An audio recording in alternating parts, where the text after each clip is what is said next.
Chega mais nação, sejam muito bem-vindos mais uma vez, galera, ao nosso canal trazendo mais um corte. Então já vai deixando seu like, se inscreva, ativa o sino. Repercussão da grande vitória e atuação do Mengão vencendo 3-2 e se mantendo vivo, muito vivo aí na ponta da tabela do Campeonato Brasileiro, chegando a 61 pontos, empatados com o Palmeiras. A análise dele em relação quando a bola cai no pé do Léo Pereira, mesmo sem a entrada do Danilo, eu ainda acho, maestro Ana Rizek e Felipe, eu ainda acho que o Royal ele dá uma vacilada. Ele tá de lado, porque né? Se ele, eu acho que ainda ele tá muito, ele faz a leitura de para cima do Flaco Lopes. Porque se ele continua na leitura do Vitor Roque, eu acho que ele conseguiria cortar a bola. Ele poderia ter feito melhor, mas para mim o erro maior foi... Eu tô com uma essa. O Léo Pereira, esse é o momento do Léo Pereira dar um bico para fora e o Rossi cai no chão. O Rossi cai no chão. Espera o jogador entrar, esse é o momento. É o momento de fazer a leitura de jogo, a gente está com 1 a menos. O Palmeiras atacando a gente, pressionando. O Palmeiras é muito bom em bola aérea. O que eu vou fazer? Eu vou tentar sair jogando, dar um bico para fora, cai no chão, sabe? Aí porque se a bola sai, com certeza o Danilo iria entrar. Então faltou um pouquinho de discernimento no momento, leitura de jogo de momento, sem dúvida alguma. Às vezes cai dúvida, também no... eu tenho uma dúvida nesse lance que eu não Ana. consegui ver a câmera aberta. Tem uma lateral que é cobrada, já com 10. Eu não sei se o Danilo estava pronto, porque ali seria uma janela para substituir. Não estava pronto. Então, isso foi uma dúvida que eu fiquei na hora. Eu falei, gente, o Flamengo tá com 10. Eu assistindo o jogo, o Flamengo tá com 10. Não estava, o Flamengo estava nem em definição ali do que fazer. É isso, eu acho que Por foi uma isso, soma de o goleiro fatores cai no ali, chão. né? Aí é o goleiro cai no chão, a gente vê tanto disso aí. Não vão expulsar como fizeram há pouco tempo atrás, né? Então assim, o goleiro cai no chão porque é o momento do companheiro entrar e recompor a equipe. O Léo Jardim caiu e saiu, hein, pai? Tem uma coisa também, a gente tem que dar mérito ao passe. Eu não me lembro quem foi que deu o passe. O do cruzamento? Kelvin. cruzamento. O cruzamento ou Kelvin? Porque a bola foi uma daquelas bolas que faz e me abraça, né? Que ele consegue Ele comemora achar... antes, Júnior. Hein? Maestro, ele faz o cruzamento, pega a imagem, ele faz o cruzamento e já começa a comemorar. É porque o Antes passe do ele Vitor sai finalizar. perfeito, ele consegue achar o Vitor Roque num posicionamento que é nas costas do zagueiro e ele de frente para jogar. E o Vitor Roque foi bem pra caramba também no cabeceio, né? Foi mais precisão do que força, né? Foi muito bem. Ó, pra gente se despedir de vocês, o PC vai entrar aqui pra falar de arbitragem, mas eu não posso deixar de ouvir os amigos sobre o peso da arbitragem no jogo de hoje. Qual foi, na opinião de vocês, para fechar a participação direto do Maraca aí, Felipe e Denilson? Pedi pra ele pra eu começar a falar, posso? Você é louco? Não, que pode, Vai pode, devagar. pode. Respira, conta Peraí. Respira. Vai no estilo Felipe, tranquilo, hein? Não, de boa, bem tranquilo, sem carrinho. Vamos lá. Não, foi um erro, realmente foi um erro clássico. Mais um erro clássico, né? O Gustavo Gomes, quando termina o jogo, eu escuto ele dar entrevista, ele fala desse árbitro, ele fala que ele é muito soberbo. E eu já passei por isso também, né? Vocês vão lembrar de um erro clássico que teve... Eu até achei que foi falta, esse juiz não deu falta e acabou que foi um erro clássico que saiu o gol do Botafogo quando ainda jogava jogava no Fluminense. E eu fui conversar com ele e realmente, assim, é de uma soberba incrível. O cara não queria falar, não queria nada, e eu fui até tranquilo falar com ele naquele momento. Ele tem um erro, sim.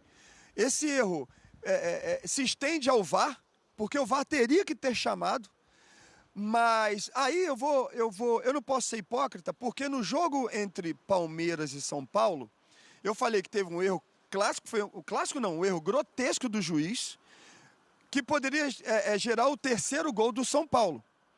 Mas o Palmeiras não teve culpa. Depois o Palmeiras foi lá e fez 3 gols e ganhou o jogo do São Paulo. E foi o que aconteceu hoje.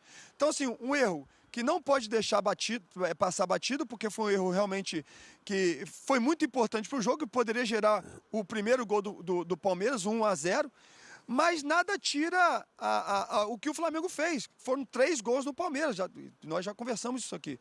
Então um erro não tira o outro. O Palmeiras, eu acho que foi muito bem no jogo, sim, como nós falamos aqui, mas o Flamengo foi fatal, né? Três oportunidades, matou o jogo e demonstrou realmente, mais uma vez, né, uma outra faceta de jogo, que isso é muito importante. Eu não sei, assim, alguns lances polêmicos, né? Provavelmente o PC, vocês vão analisar aí daqui pra frente. Mas, assim, achei pênalti do Jorginho. Jorginho com as 2 mãos, ele empurra o Gustavo Gomes, por isso o Gustavo Gomes não consegue finalizar com conforto, então para mim tem esse pênalti. Provavelmente a gente vai rodar a imagem também de uma possível falta do Danilo no Vitor Roque, que é a jogada do pênalti na sequência, Achei porque aí vem o contato do Pedro com o Fux. Eu acho que o Fux vacila ali, o zagueiro tem que ficar firme. Essa não é falta. Ele tenta cavar a falta, e aí o Pedro recebe o passe do Emerson Royal na frente, aí tem o pisão, então acho que não tem discussão o pênalti. Pode ser que discutam aí a questão desse contato do Pedro com o Fux, que eu não achei que foi falta. E é isso, né? Acho que não teve outro lance assim polêmico para a gente analisar. Mas pênalti para mim do Jorginho e esse contato do Pedro com o Fux, que originou, logo na sequência teve o pênalti. Para mim não aconteceu nada no contato e o pênalti, o árbitro para mim foi feliz. Tava na cara que seria impossível fazer o programa de hoje sem comentar a arbitragem. Aliás, tem sido assim no Campeonato Brasileiro. Eu me despeço de vocês, Denilson Felipe Melo. Pra casa, tá, gente? Os Quem lances... tá no Rio de Janeiro, que não é Dá pra ir uma pra casa, volta. Denilson. Direto, Papai hein? vai dar uma volta. Vai. Até receber o zap assim, Alô? já pra casa. Alô? Já pro aeroporto. Vai. Só não se juntem Vai. com o Paulo Nunes, pelo amor de Deus, hein? Vai sim. Tô Boa noite, sabendo. amigos. Um beijo e bom programa aí, tá? Até domingo que vem, meus amigos. Grande abraço pra vocês. E PC Tchau. Oliveira, chega mais. Você sabia que ia ser impossível fazer o programa de hoje sem te acionar, né, PC? Você sabia. Só, PC. Maestro. Paulinho. Some. Você sabia, PC? Você sabia. Sabia, Rizek. Tudo bem? Tudo bem, graças a Deus. Paz. Você? Tudo bem? Bem-vindo, tudo ótimo. Obrigado pelo espaço. Bom, começar com o lance no comecinho do jogo que gerou a maior discussão da partida, né? É isso. E Deixa eu antes... só perguntar uma coisa do Paulinho antes Vamos lá. de começar a fazer a análise. De repente, até no olho do Ciclone também, em alguma partida onde toda semana ela converge exatamente para jogar uma pressão, jogar uma responsabilidade em cima do árbitro, que deve ter acontecido naturalmente com o Wilton essa semana. A cabeça dele deve ter ficado um inferno, né? Principalmente porque tinha 1 minuto de jogo, né? Então, tomar uma decisão com 1 minuto de jogo, eu também acho que foi pênalti, hein? Sem querer eximir. Só para saber como é a cabeça de quem tem que decidir um lance como esse, assim. Ótimo, mas boa noite para você, para Ana, Rizek, para todo mundo que está em casa acompanhando o fechamento. Eu acho que a arbitragem está muito pressionada, porque nós tivemos, nas últimas semanas, 2 erros importantes, né? O do Ramon Abate, no São Paulo e Palmeiras, hoje do Wilton, e são, teoricamente, os 2 melhores árbitros do Brasil. Que o Wilton já atuou em 2 Copas do Mundo, em 2018 como VAR, em 2022 apitou 5 jogos. O Abate apitou a final olímpica e os 2 estiveram no Mundial de Clubes com boas atuações e são os 2 cotados para apitar a Copa no ano que vem, para representar o Brasil. E esses erros não são erros de desconhecimento de regra, como foi o Abate no jogo de São Paulo, que estava em cima da jogada e interpretou como um lance acidental e fomos unânimes aqui, que entendemos que houve uma imprudência do Alan, porque sem querer também é falta. E no jogo de hoje, como bem disse o Maestro, com 2 minutos de jogo, esse lance passa pelo campo. Depois eu vou até mostrar um ângulo do Wilton, e acho que vai ser importante a gente analisar o áudio do VAR, para saber o que ele falou, e passou pela cabine do VAR. Eles vão liberar o áudio do VAR? Estão liberando, porque, enfim, A FIFA autorizou, mas nesse daquele caso pedido. eles vão divulgar? Sim, porque ficou, acho ótimo. que provavelmente deve ter o pedido do Palmeiras, né? E ficou convencionado que mesmo os lances sem mudança de decisão, a CBF vai liberar. Não sei se vai ter o pedido do Palmeiras. Digo que eu não sei, porque assim, eu entrei em contato com o Palmeiras ao final do jogo, para saber, assim, o Palmeiras vai fazer alguma queixa. Palmeiras, pelo menos no final da partida, tinha a posição de não fazer aquelas queixas formais que os clubes fazem à CBF.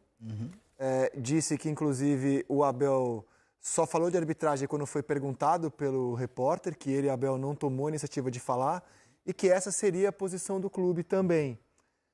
E que o Palmeiras entende que a pressão da semana levou ao que ele, clube, entende ter sido um erro claro, mas que ele, Palmeiras, não estava se preparando para, nos bastidores, fazer grandes movimentações. Pode ser que mude, claro. Foi a informação que eu obtive assim que acabou a partida. No clube, até do porque a Palmeiras. semana foi realmente de muita pressão.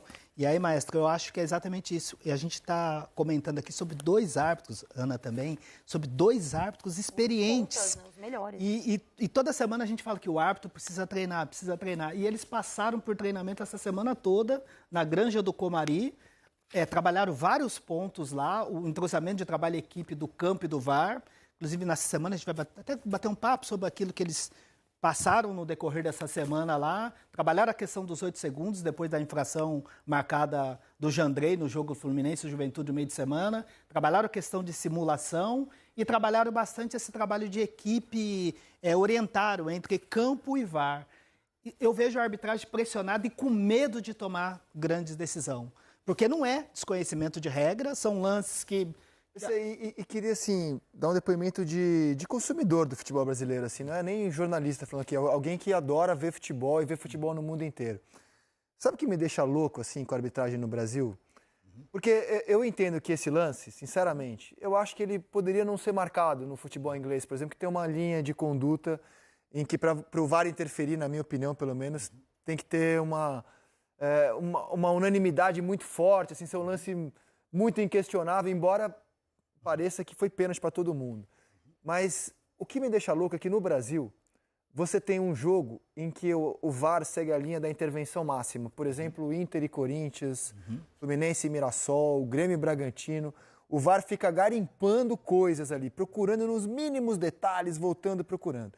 Em outros, é nenhuma interferência, como hoje, como foi no São Paulo e Palmeiras. Então, o que me deixa louco é você não ter uma coerência. Falta de critério. Se esse for o padrão do futebol brasileiro, isso aí não é pênalti, beleza. Só que num jogo isso é muito pênalti, no outro isso não sequer é revisado. Eu acho que é isso que deixa as pessoas que assistem futebol no Brasil loucas. Porque não tem uma linha de conduta da arbitragem brasileira. Não sei se você concorda. Concordo e passa, inclusive, por mudanças na orientação.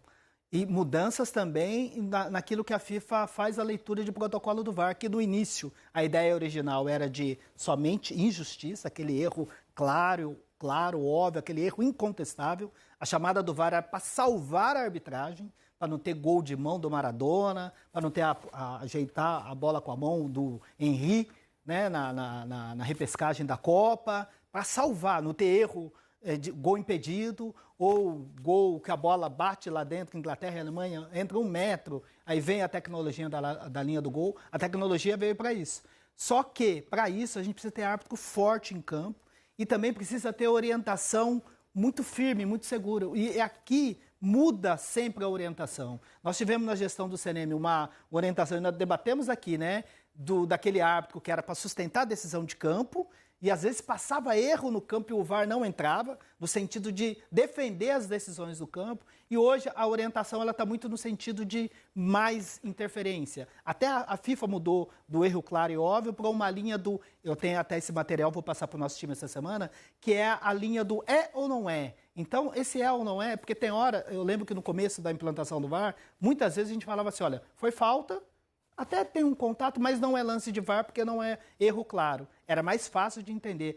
Foi falta, a gente está discutindo... Você considera isso um erro claro? Você considera o que isso daí que aconteceu? Eu considero o erro claro, porque na minha avaliação, a ação do Jorginho ela teve impacto no Gomes, porque ele não disputou a bola e não é um contato de referência, porque muitas vezes o jogador está buscando uma referência e tem um contato com o adversário. As 2 mãos. E ali não, foi com as 2 mãos nas costas e com impacto, o braço estendido, porque normalmente quando é uma referência, você está só marcando a distância do adversário. Ali não, ele perdeu o tempo da bola, olha só. Oi? E você opina que o VAR não chamou por qual razão, então? Eu acho que faltou, para mim, assim, pressão.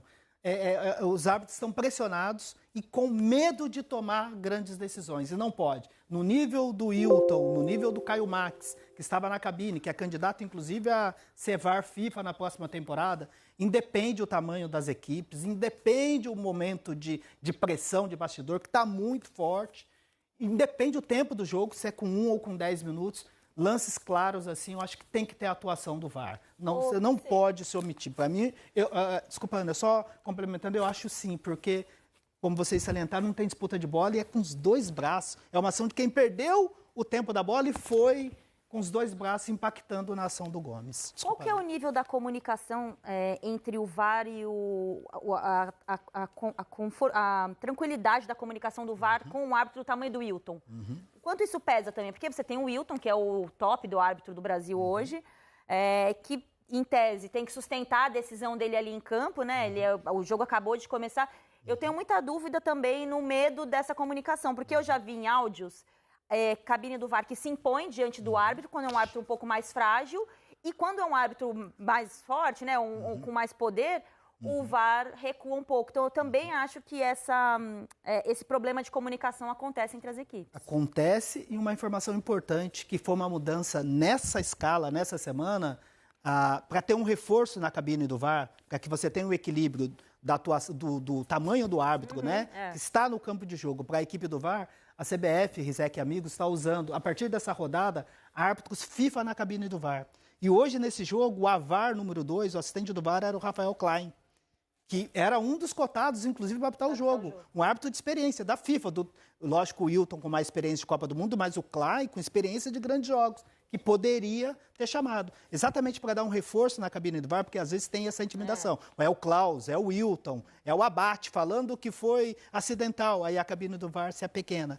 E para tentar diminuir esse impacto, essa diferença, eles passaram nessa rodada a utilizar árbitros FIFA, do quadro Master também, como a VAR, na cabine do VAR, para ter um peso na cabine, mas nesse jogo não funcionou, porque o Clay, com a experiência que ele tinha, concluímos um consenso aqui dos dois, da Ana, do Maestro, do Dena, do Felipe, do PC. Erro claro que o VAR equivocadamente não chamou o Wilton. Concordo. E aguardamos a divulgação do áudio para entender o motivo disso. E só... Desculpa, só em relação a importante a divulgação do áudio, que eu tive só uma dúvida no lance do Gustavo Gomes, se o Wilton conseguiu ver o lance. Porque tem uma imagem por trás do gol que ele está procurando, tem um jogador do Flamengo que está passando, acho que é o Pulgar. Eu vejo ele assim com o pescoço, assim, buscando esse contato, porque ele estava um pouquinho mais aberto na diagonal. Por isso que é importante saber a comunicação. O que ele falou da disputa? Olha, eu vi o impacto e para mim não teve impacto. Ou eu não vi. E aí, é importante a gente entender. Eu vi e para mim não tem impacto, o VAR não tem como chamar. Mas se o VAR tivesse uma posição diferente, ele pode, se entendendo como erro claro, ele pode chamar assim para ver. Agora, se na comunicação o Wilton fala que não viu, aí muito mais o VAR tem que chamar. Porque dentro da linha adotada pela CBF, eles estão tirando o peso do VAR interpretar. Se tem uma dúvida, eles querem que o árbitro de campo decida. Então, se é para o árbitro de campo decidir, esse lance o VAR deveria chamar para o Wilton fazer. Todo pênalti marcado é revisado desde o começo da jogada. O Felipe Melo opinou que, por exemplo, no início dessa jogada, houve uma falta no Vitor Roque. Você já reviu a jogada inteira? O que você opina desse lance desde o começo da marcação de pênalti a favor? Deixa eu só fazer... Eu já venho debatendo isso há muito tempo. Os árbitros hoje estão permitindo o uso dos braços a toda hora, em qualquer lugar. Tá? Que a gente vai ver exatamente na jogada do Danilo com o Vitor Roque. E outras jogadas do meio campo também. Vão assintosamente e empurram, desequilibram o adversário e eles estão deixando o jogo... Você achou falta isso daí, Maestro? Eu acho falta. O Maestro achou falta. Ana também achou. Felipe Melo também achou. Mas tem uma coisa, André, tiveram outras situações muito parecidas com essa, que ele deixou o jogo correr também. Então, mostra assim, ele tá certo ou errado é outra coisa, mas ele é a postura que ele adotou, é isso, eu só tive um entendimento diferente dessa disputa, claro que tá bem no limite, tem uma ação do Danilo ali, mas eu vejo o Vitor Roque, assim, fazendo um trabalho de pivô já, protegendo, meio que soltando o corpo, né? E o Danilo tá falando assim, olha, eu vou para a disputa. Então eu vejo o Vitor tirando ele e indo para a disputa da bola. Eu vejo o Vitor Roque dando uma forçada, né, com a bola, ainda sem o domínio da bola. Eu vejo ele meio que dando uma forçada e tem a ação do Danilo, que é discutível, a gente pode discutir sim, falta ou não, mas eu entendo que tem uma forçada ali do Vitor Roque. E aí na sequência depois tem o choque do Pedro, que para mim o que não caracteriza a falta, porque o Bruno Fux ele muda de posição. Ele está parado quando ele percebe a movimentação, quando ele percebe a movimentação do Pedro, ele dá 2 passos à direita e ele tenta fazer uma obstrução no Pedro que estava vindo e choca com ele. Eu acho que ele cavou a falta. Exatamente. Ele viu que o Pedro ia ao encontro dele, ele cavou a falta. E ele ainda dá um levantou passe estabanado e fez o pênalti. E aí levantou, perdeu o tempo precisava. E acabou fazendo porque você já viu, estava o Piquerez já na cobertura. Ele poderia ter arriscado, vamos dizer. Olha só como ele se movimenta lateralmente para tentar fazer a obstrução e aí tem um choque com o Pedro e na sequência ele atrasado acaba cometendo o pênalti. PC, a gente queria muito que um Flamengo e Palmeiras não passasse pela arbitragem. Não deu hoje, hein? Não deu, acabou passando, né? Acabou passando e, mais uma vez, cito, com um árbitro experiente, depois de uma semana de treinamento na Granja do Comari, que a gente sempre fala aqui da importância do treinamento, inclusive com o apoio de um psicólogo esportivo, João Ricardo Kozak, que foi fazer um trabalho, porque acho que isso precisa ser feito, além do técnico e do físico, precisa também ter uma preparação mental para que o árbitro lide com essa pressão, porque daqui para frente, nessas últimas rodadas, o jogo é nesse ambiente. Paulinho, e é nesse ambiente que a gente quer o grande árbitro tomando decisão. Queria que você falasse também a respeito da declaração do Gomes, pós-jogo, sobre a questão do desligar o microfone e falar da soberba em relação... Para mim, isso aí é gravíssimo. Para mim, isso é gravíssimo. E que precisa ser apurado legal. Precisa ser apurado. A Ana até falou, se pegar a câmera para olhar nesse momento, para tentar uma leitura labial, porque não dá para passar batido isso aí. Foi realmente uma declaração muito forte do Gomes, que inclusive, segundo ele, tem ética e não quis falar, o que aconteceu naquele diálogo, mas se porventura houve ofensa por parte do Wilton, isso sim precisa ser apurado. Hoje, não só o rádio, mas você tem leitura labial, hoje são várias câmeras assim, e se porventura isso for comprovado, precisa ter a punição, porque o árbitro não pode se dirigir dessa forma com o jogador. Mesmo num ambiente de pressão, mesmo sendo pressionado, ele tem outras ferramentas, né, que é a aplicação do cartão, da expulsão, como foi com o Pequerez e com o João Martins. Mas a ofensa, ofender o jogador, isso de maneira nenhuma, isso não pode acontecer. PC, obrigado, viu? Eu que agradeço pela sequência para vocês. Valeu. Você não tem uma folguinha. Um dia de paz. Entre essa interferência, que você fica maluco, da falta de critério, no jogo agora das 18h30 que eu estava acompanhando, teve um pênalti para o Mirassol. Acho pênalti, sim, um puxão do Alan Franco, zagueiro do São Paulo, no calção do atacante do Mirassol. E se a gente for comparar os dois lances, aí a gente fala do critério. Por que num jogo, um empurrão desse não chamou e no outro puxou o calção? Até acho que houve pênalti, sim. E aí o VAR atuou, chamou o Matheus Candansan para dar o pênalti. Então falta esse alinhamento, falta esse critério para não deixar a gente maluco. Eu concordo com você. Está tão puxado, PC, que não é só o árbitro que precisa de acompanhamento psicológico. Eu vou defender que vocês, comentaristas, também têm o direito, porque está puxada a vida de vocês. Puxado. Muito trabalho. A demanda está grande. Obrigado, viu? Valeu, boa sequência para vocês. E o fechamento volta já. É isso aí, nação. Mais um corte aí trazendo para vocês sempre conteúdos diários para o Mengão, hein? O Flamengo venceu 3-2 e o choro tá demais dos palmeirenses. Logo eles não podem reclamar de arbitragem, né? E agora, reclamando aí, como sempre, né? Quando eles vencem com erro de arbitragem claríssimo, eles sempre ficam quietos. Dizem que não comenta sobre a arbitragem e hoje chorando aí, né? Mas o mais importante que o Mengão venceu 3-2, um grande jogo da equipe de Felipe Luiz, que segue muito viva, chegando a 61 pontos. Só a diferença aí que o Palmeiras tem 19 vitórias, né? E o Flamengo tem 18 vitórias. Então, tudo pode se decidir aí em apenas uma rodada. O Flamengo está vivo na luta do título do Campeonato Brasileiro. Isso é muito importante. Não deixou o Palmeiras disparar na competição, né? Seria perigoso. Se o Palmeiras empata hoje ou vence, seria ruim, né? Para o Flamengo, mas o campeonato está todo embolado, tanto o Palmeiras como o Flamengo está com 61 pontos, o Palmeiras 19 vitórias e o Flamengo 18 vitórias. O próximo jogo do Mengão será pela Copa Conmebol Libertadores nessa quarta-feira, partida 21h30 contra o Racing, e no Brasileirão será no sábado às 19h30 da noite, fora de casa, contra o Fortaleza.